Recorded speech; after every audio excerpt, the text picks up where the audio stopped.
أعوذ بالله من الشيطان الرجيم. بسم الله الرحمن الرحيم وبه نستعين على أمور الدنيا والدين.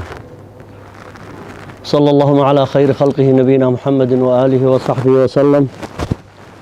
وبعد dhammaan inta iga daawanaysa shaashadda waxaan ku salaamayaa assalaamu calaykum waraxmatullaahi wabarakaatu. waxaa iga hadlinaya maanta oo aan miidiyahan u soo fuulay baraha bulshadana aan uga muuqanaya waxa weeye arrin waayadanba haysatay baraha bulshada oo ku saabsanayd xaajadii cabdimaalik muuse coldoon iyo iskuulkii abaarso iyo jaamacadda barwaaqo iyo wixii ka dhacay ee hadal ahaa ee cid waliba aqoonteedii iyo waxay la ahayd ay ka tidhi ayaa waxaan tabayaa kaalintii culimadu kalsooni badan ayay bulshada dhexdeeda ku leedahay. arrimaha noocan oo kale ah ee diinta xidhiidhka lalena iyaga loogu kalsooni badnaayo inay wax ka yidhaahdaan ayaan isleeyahay malaa doodda way ku gu'i lahayd. laakiin waxaan ku diirsado ama arrinkaa si dhaba uga warrama ama xaaladda wejigeedii saxda ahayd wax ka sheega ma arag. marka waxaan jeclaystay wakhti yar oo kooban inaan ka tilmaamo aragti yaroo kooban oo ku saabsan dhacdadaas. waxaanse ka horraysiisanayaa islaamka aynu haysanno iyo cadaalad wanaaggiisaan tusaale yar idinka siin doonaa. arrintaasood mooddo inay salsallowdo xaajada maanta taagan. wakhtigii nebigeennu calayhi salaatu wasalaam uu noolaa ee madiina uu ku noolaa waxaa dhacday qiso aad u la yaab leh oo ka tarjamaysa cadaaladda islaamka ka tarjamaysa. waxaa jiray nin la odhan jiray tucma binu ubayriq oo ashahaadanayay laakiin uurka gaal ahaa, munaafiqiintu ka mid ahaa. ninkaasu wuxuu habeen madow u dhacay reer jaarkiisa ahaa. waxaa guriga lahaa qataada binu nucmaan nin la yidhaah. wuxuu ka soo xaday tucma binu ubayriq diricii dagaalka lagu gelayay oo ninkaasi leeyahay qataada iyo kiish daqiiqi ku jirto. markii uu soo qaatay wuxuu ammaano dhigay nin yahuudiya oo dowladda islaamku ay siisay deganaansho iyo amni ayuu u dhiibtay u yidhi iyahay. kiishka daqiiqda ah hoostu ka daloolay muu arkaynin, waa habeen madow. daqiiqdii markaa way daadanaysay ilaa iyo gurigii oo alaabta dhiganayay u gaarsiiyey. halkii ayuu geeyey, ninkii yahuudigaabuu u dhiibtay. waagii markuu baryey raadkii daqiiqda la soo raacay, gurigii yahuudiga ayaa la yimi. sayd binu samiin baa la odhan jiray yahuudigaasna. arrinkii isagii baa lagu eedeeyey. isagiina uu isberi yeelayoo wuxuu yidhi ammaano ayaan u hayaa, alaabtan waxaa ii dhiibay ninka la yidhaha tucma binu ubayriq. intaas markay dhacday ee arrintii ay muuqatay ayaa waxay ka baqdeen qabiilkii uu la dhashay tucma ayaa waxay ka baqeen in arrintu fashilanto, dabadeedna inay arrinta dedejiyaan xukunkeeda ayay go'aansadeen. iyaga oo qabiil dhan ah oo bani tufri la yidhaahdo ayay nebiga u yimaadeen calayhi salaatu wasalaam, ayaga oo nebiga ku dhiiri gelinaya inuu go'aan dhaqso ah ka qaato qadiyaddan ninkan yahuudiga ana uu shareecada ku fuliyo. nebigu calayhi salaatu wasalaam wax tallaaba intaanu qaadin ayaa waxaa soo degay waxyi qur'aan ah oo suuratunisaa ee ilaahay uu ku soo dejiyey ilaa qiyaami saaca ayaa waxyigii maalintaas soo degay ayaa la akhriyayaa oo qur'aanka ka mid ah. ilaahay subxaanahu wa tacaala wuxuu soo dejiyey intaan go-aanka nebigu aanu soo ridin. ilaahay wuxuu dareensiiyey nebi moxamed calayhi salaatu wasalaam inuu nebiga ilaahay u soo diray inuu dadka caadil dhexdhexaada ka noqdo, weligiina aanu qof daalima aanu dhabar ka saarin una doodin. waxaa ilaahay yidhi subxaanahu wa tacaala aayadahan qur'aanka ee soo socda: inaa anzalnaa ilayka alkitaaba bilxaq qaala allahu tabaaraka wa tacaala bacda acuudu billahi min ashaytaan rajiim inaa anzalnaa ilayka alkitaaba bilxaqi litaxkuma bayna annaasi bima araaka allah walaa takun lilkhaa'iniina khasiima. qur'aankan waxaa lagugu soo dejiyey inaad dadka ku kala soortood ku kala xukunto. abidkaa intaad nooshahay khaa'in dhabarka ha saarin oo ha u eexan. wastakfir illaaha ina allaha kaana gafuuran raxiima. ilaahayna dembi dhaaf weydiiso warkaa aad ka dhegaysatay nimankaa munaafiqiinta ah ee munaafiqa u doodaya. walaa tujaadil can aladiina yakhtaanuuna anfusahum. abidkaa ha u doodin oo looyar ha u noqonin qowmka naftooda khiyaamaynaya. ina allaha laa yuxibu man kaana khawaanan ahiima. ilaahay agtiisa wax qiimo ah kuma loo ilaahay subxaanahu wa tacaala ma jecla qof kastoo khaainnimo badan oo dembi badan. yastakfuuna min annaas walaa yastakfuuna min allah. qowmkanaad arkaysaa ilaahay kama baqanayaan oo kama xishoonayaan, laakiin bini aadmi ayay iska qarinayaanoy leeyihin ceebtiinna yay arka. wa huwa macahum id yubayituuna. ilaahay baa ogaa markay shirayeen saqda dhexe maa laa yardaa min alqowl, waxaan ilaahay marnaba raalli ka noqonayn. wa kaana allahu bihi muxiita. ilaahay subxaanahu wa tacaala warkooda oo dhan wuu ka warhayay. iyagiiba markaa ilaahay la hadlayaa kuwii u doodayay munaafiqa. haa antum haaulaa'i jaadaltum canhum fi lxayaati اddunya. halkaan uga socdaa waa halkan. haa antum haaulaa'i kuwiinanow jaadaltum canhum, daalimiin baa u doodeen fi lxayaati اddunya intan nolosha gaabana. faman yujaadilu allaha canhum yowma alqiyaama. bal yaa u doodi doona maalinta qiyaamaha am man yakuunu calayhim wakiila. yaa wakiil iyo daanyaqaad u noqon doona haddii maanta adduunyada ay badbaadaanba ay samcad ah u raadisaan, maalinta aakhiro yaa u doodi doona. aayadaha qur'aankii waxay inaga nahyinayaan dulmiga iyo gardarrada inaan marnaba garab la saarin. waxaanuu rasuulku inooga digay salawaatu ullaahi wasalaamuhu calayh ruuxa madluumka ah oo laga gardaran yahay inuu ilaahay ducadiisa markiiba uu aqbalo. baryada qofka madluumkaa ilaahay markiiba wuu aqbalaa. waxaanuu ilaahay inooga digay habaarka qofka madluumka ah inaynu qaadanno. waxaanuu rasuulku yidhi salawaatu ullahi wasalaamu caleyh xadiid saxiixa: itaquu dacwata almadluum fainahu laysa baynaha wa bayna allahi xijaab. iska jira oo iska ilaaliya habaarka qof la dulmiyey. ha dulminina qof haddaad dulmisaan habaarkiisu idin seegi maayo, sababta oo ah ruuxa madluumka ahee la dulmiyey iyo tugsiga rabbi wax allaaliya wax xijaabahoo u dhexeeya ma jiro. waxaa kaloo aada iyo aada looga digaa dadka cuqaashi ay ka digi jireen iyo sugaanyahanadu in qofka awood isbidaa aanu awooddiisaa tala saaran oo aanu dadka ku tacadiyin.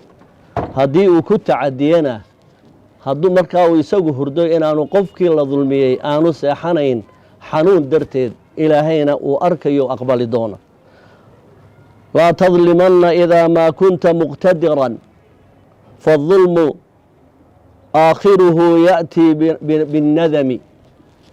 laa tadlimanna idaa maa kunta muqtadiran. haddaad awood iyo tabar isbiddo dulmi ha shaqaysanin. faadulmu aakhiruhu ya'tiika binnadami. haddaad wax dulmido gebagabahiya aakhirka waad ka nadaamoon doontaa. نامت عيونك والمظلوم منتبه يدعو عليك وعين الله لم تنم نامت عيونك adigu waad iska raaxaysanaysaa ruuxan wax dulmiyayow laakiin ruuxii aad dulmiday gogosha ma leedayo gogosha uu qaban lahay dulmiga aad u geysatay darteed wa caynullaahi lam tanam ilaahay cayntiisuna ma seexato abad ilaahay ma seexdo laa ta'khuduhu sinatun walaa noom marka waxaan ka digayaa meesha dulmiga ku jiro ruuxaa dulmiga wada inaan ilaahay subxaanahu wa tacaala dulmigaa u dhaafaynin waxa muhiim ah inaad ogaataan uheelinta gaalada loo hayliyo in ilaahay cadhadiisa iyo ciqaabkiisa lagu mutaysanayo nin gabiyey baa wuxuu yidhi gaal nin umidiidimay maqaam naara inuu geli diintaa u maragahee ma wax laga murmaabaa haddii ruuxu dabadhilif gaalada u noqdo waxay noqonaysaa aakhiro noloshiisu inuu ilaahay naar ku dambaysiiyo nin kalena wuu gebiyo wuxuu yidhi berye wuxuu gabraartaba markuu malagu soo gaadho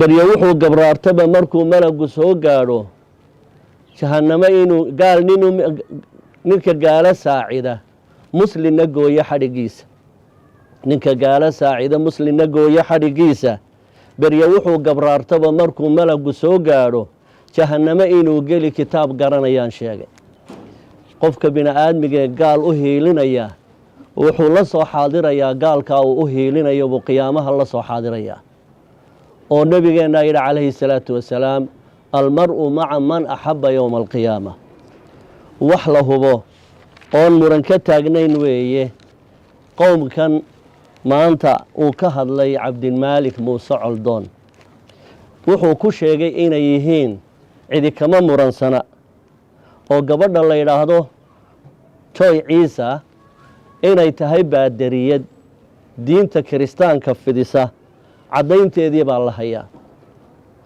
waxaana xaqiiqo ah qofku markuu diin leeyahay weliba wadaad ku yahay diintiisa mar walba inay la fakanayso inuu diintiisa faafiyo masalan haddaan anigu wadaad ahay oo caruur kiristaana la ii dhiibo marnaba mar kastoon jaanis u helo diin islaamka inaan u sharxo oo aan u qurxiyo waan ku dadaalayaa kuubar ayuu ka hadlay cabdimaalik kuubar muran kama joogo waana nin khaniis ah oo haddii alla yidhaahdo edebdarro yaqaana caalamka iyo uunkana meelo fara badan ayaa laga diiday inta uu dalbaday inuu fiise ku aado marka dadka caynkaas ah waxa keliya ay soo saari karaan waa dad iyaga uun la mid ah oo waxaa la yidhaahdaa dheri kastaaba wuxuu dhididaa waa waxa gudihiisa ku jira waxaan maqlayay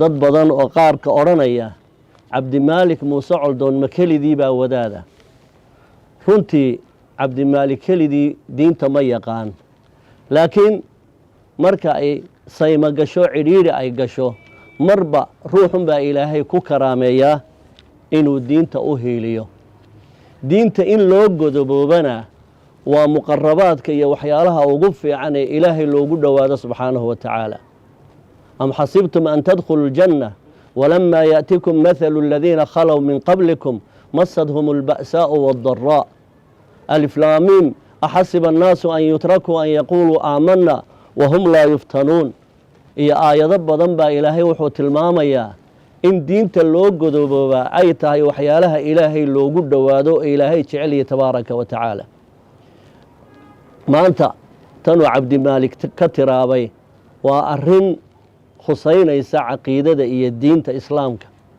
ilmaha yaruna haddii aanu diin islaamkiisa aqoon badan u lahayn waa la habaabin karaa arrinkaana nasteexo iyo talo ayuu ka soo jeediyey in lagu ceebsadana anigu uma arkayo waxaan leeyahay cabdimaalik muuse coldoon runtii waa shakhsi ku sifaysan sifooyin uu rasuulkeennu ka markhaati kacay ruuxa dhaqankaasoo kala yeesha inaan ilaahay garabkiisa ka baxayn. maalintii ay qalbiga u dejinaysay khadiija bintu khuwaylid radia allahu tacaala canha wa ardaaha nebiyullaahi moxamed salawaatullaahi wasalaamuhu calayh sifooyin bay tilmaantay ruuxa ku dhaqma aanu ilaahay dullaynaynin subxaanahu wa tacaala. waxay tidhi kalla abshir fawallaahi laa yukhziika allaahu abadan. waxay tidhi abidkaa ilaahay ku dullayn maaye. sababay sheegtay markaa khadiiji ilaahay loogu dhowaado, qofka bini aadmigaana ilaahay ugu hiiliyo marka uu cidhiidhi galo.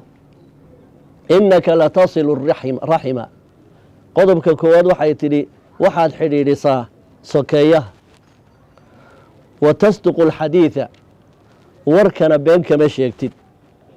wa taxmilu lkalla, dadka kadeedanna waa taageertaa. wa tuqri dayfa, martidana waad karaamaysaa. wa tuciinu calaa nawaa'ibi alxaq, dadka dhibaatadu ku timaadana waad u gurmataa. in badan oo aan isyeelyeel ahayn oo aan u falaya insha allahu inuu dar ilaahay ka ahaa ayuu ummad badan ayuu u gargaaray oo ilaa iyo xayawaankiibaa gargaarkiisii iyo gurmadkiisii uu gaadhay. marka wiilkaas waxaan leenahay sabir oo dulqaad yeelo, ilaahay baa kuu gargaari doona. wakhtiguna sidaa ahaan maayo, dadkuna galsho maahoo guri maayaanee taariikhdu way isqori doontaa haddii ilaahay ka dhigo. maanta waddadaad haysaa waxay iila muuqataa waddadii axmed binu xambal markii ay culimmadii islaamku ay ka gabadeen masaladii khalqulqur'aanka ee lagu riiqday. ninkii u kacay diinta ee xaqa caddeeyey axmed binu xambal buu ahaa. xabsi buu u galay, karbaashna wuu ku mutaystay. axmed binu xambal baa waxaa lagu yidhi ma adigoo keliyaa diinta wax ka yaqaan mise kelidaa baa difaaci kara, ilaan far keliya fool ma dhaqdeen. soo tan culimmadii kaloo dhani ay ka gabatay maxaad uga gaban weyday? sayidinaa axmed binu xambal hadal aad iyo aad u murti badan buu ku hadlo oo wuxuu yidhi idaa akhadat alculamaa'u ataqiya wa jahila aljaahilu mataa yucrafu alxaq. haddii culimmadii ay xeeladaysato oo xaqii ay caddayn kari waayeen, dadweynihiina waxa la ysku hayo aanay aqoon u lahayn, ciddii u caddayn lahaydna ay ka gabato, mataa yucrafu alxaq, goormuu xaqu caddaanayaa? waa sayidina axmed binu xambal waxau noqday shaykhu ahli sunna waljamaaca ayuu noqday. intaasoo sannadoodna xabsi buu u galay godobta diinta. sayidina abaabakar radia allahu tacaala canhu wa ardaahu maalintii rasuulkeennu wafaaday ee carab oo dhan badankeedii ay rudoobeen 3 magaalo mooyaane, go-aankii adkaa ee abaabakar uu qaatay baa lagu badbaaday bacd allahi tabaaraka wa tacaala. sayidinaa cumar baa wuxuu leeyahay in badan baa go-aanka abaabakar uu qaatay aan kala dagaalamo oo aan kala dooday. waxaase ii caddaatay in ilaahay abaabakar qalbigiisa ku sharaxay. deedna waxay ku badbaaday diintii islaamku bacdallaahi tabaaraka wa tacaala go-aankii geesinimada lahaa ee sayidina abaabakar radia allahu tacaala canhu wa ardaah uu ka qaatay riddada. marka weligeedba way soo dhici jirtay intay mashkelad iyo imtixaan dadka lagu kala reebayaa uu yimaado in qaybna ilaahay uu ku dallacsiiyo, qaybna ilaahay wain tatawallow yastabdil qowman hayrakum uma laa yakunuu amhaalakum. waxaan leeyahay oo aan fariin u dirayaa kollay si uu u maqlaba haddii ilaahay yidhaahdo, cabdimaalik muuse coldoon sabir baan ku leeyahay. ilaahay baa kuu maqan, islaamkuna waa kula jiraan, xaquna waa caddaanayaan. waxaanan aad iyo aad u hambalyaynayaa xaakimkii maxkamaddii koowaad galay oo si cadaaladi ku jirto, sidaan anigu aaminsanahay si cadaaladi ku jirto go-aankaagii u riday ayaan aad iyo aad u hambalyaynayaa. ilaahayna waxaan uga baryayaa inuu miisaanka xasanaadka u saaro maalinta qiyaame ayaan ilaahay uga baryayaa. adigana waxaan ku leeyahay sabir. inta cabdimaalik muuse coldoon ka soo hor jeedaan ha isweydiiso, cabdimaalik maxaa ka maqan? cabdimaalik muxuu rabaa? cabdimaalik wuxuu rabaa ubadkeennu inay islaaxaan, cabdimaalik wuxuu rabaa dalkeennu inuu helo cid maya tidhaahdo wixii gardarriya xaqdarro ah, cid tidhaahdo maya oo ku dhiirata ayuu rabaa in la helo, waana la helay. waxaana ku leeyahay jazaaka allahu khayra aljazaa, wasalaamu calaykum waraxmat ullaahi wabarakaatu.